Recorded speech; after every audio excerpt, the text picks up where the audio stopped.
ఎడారిలో సెలయేరు. అక్టోబర్ 16వ తేదీ కొరకు వ్రాయబడిన ఈ భాగాన్ని మీకు చదివి వినిపిస్తున్నది సహోదరుడు పాల్ సుందరం. ప్రతి భారమును సులువుగా చిక్కులబెట్టు పాపమును విడిచిపెట్టి మన ఎదుట ఉంచబడిన పందెములో ఓపికతో పరిగెత్తుదము. హెబ్రీలకు వ్రాసిన లేఖ 12వ అధ్యాయము 1వ వచనం. పాపాలు కానీ భారాలు కొన్ని ఉంటాయి, కానీ అవి క్రైస్తవ జీవితంలో పురోభివృద్ధికి అడ్డుబండలవుతూ ఉంటాయి. కృంగిన మనస్సు ఇలాంటి భారాల్లో ముఖ్యమైనది. బరువైన హృదయం మన పరిశుద్ధత నుండి ఇతరులకు ఉపయోగపడే లక్షణాల నుండి మనలను క్రిందకి లాగుతూ ఉంటుంది. వాగ్దాన దేశంలోకి ఇశ్రాయేలీయులు ఎందుకు ప్రవేశించలేకపోయారంటే సణుగుకోవడం వలనే. ఫిర్యాదులు చేయాలి, నిరుత్సాహపడాలి అనే చిన్న ఆలోచనే తిరుగుబాటుకు, పతనానికి దారితీస్తుంది. ప్రతి విషయంలోనూ కలకాలము మన పట్ల దేవుని ప్రేమను, విశ్వాస్యతను అనుమానించడానికి ఎప్పుడూ సిద్ధపడకూడదు. ఇతర పాపాలను నిరోధించినట్టే అనుమానాలను కూడా మన హృదయంలో నుండి వెలివేయాలి.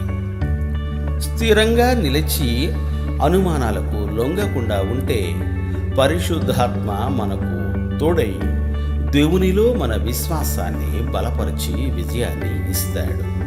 అనుమానాలు పెట్టుకోవడం, విసుక్కోవడం, దేవుడు మనలను వదిలేశాడేమో అనుకోవడం, మన ఆశలన్నీ భంగమైపోయాయేమోనని దిగులు పడడం, ఇలాంటి శోధనలకు లోను కావడం చాలా తేలిక.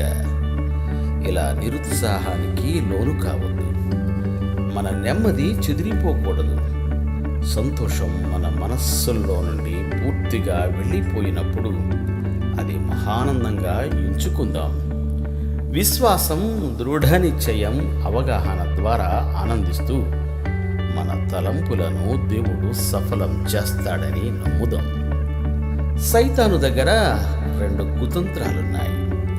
ఒకటి, మనల్ని నిరుత్సాహపరచడం, తద్వారా మనం ఎవరికి ఉపయోగం లేకుండా పోతాం, ఓడిపోతాం.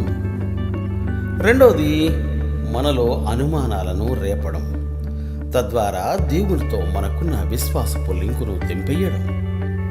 జాగ్రత్తగా ఉండండి. ఆనందం అనేది ఒక అలవాటైపోవాలి.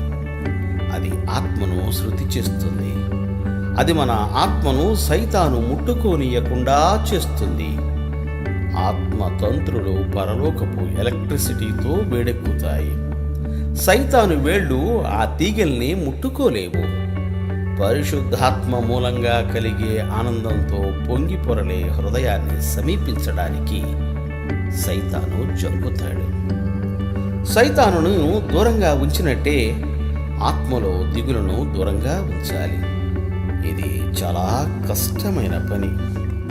దిగులు ప్రతిదాని స్వరూపాన్ని మార్చివేస్తుంది. అన్నిట్లోనూ ఆసక్తి నశిస్తుంది. ముందు జరగబోయేదంతా అంధకారమయమవుతుంది. ఆత్మకు ఉన్న ఆశయాలను అణచి దాని శక్తిని తుడిచిపెట్టి మానసికమైన అవిటితనాన్ని కలుగజేస్తుంది. ఒక వృద్ధ విశ్వాసి అన్నాడు, క్రైస్తవ్యంలో ఉండే ఉత్సాహమే ఆ సేవనంతటిని సంతోషమయం చేస్తుంది అని. మనసంతా ఆనందం నిండి ఉంటే అతి వేగంగా సేవలో ముందుకు సాగుతాం. దిగులు ఆ అభివృద్ధిని కుంటిపడేలా చేస్తుంది. మరో విధంగా చెప్పాలంటే విద్యుక్త ధర్మం అనే రథచక్రాలను తీసేస్తుంది. ఐగిప్తీయుల రథాల్లాగా ఈడ్చుకుంటూ భారంగా కదిలేలా చేస్తుంది. దేవుడు మేము దీవించుగాక. Amen, amen.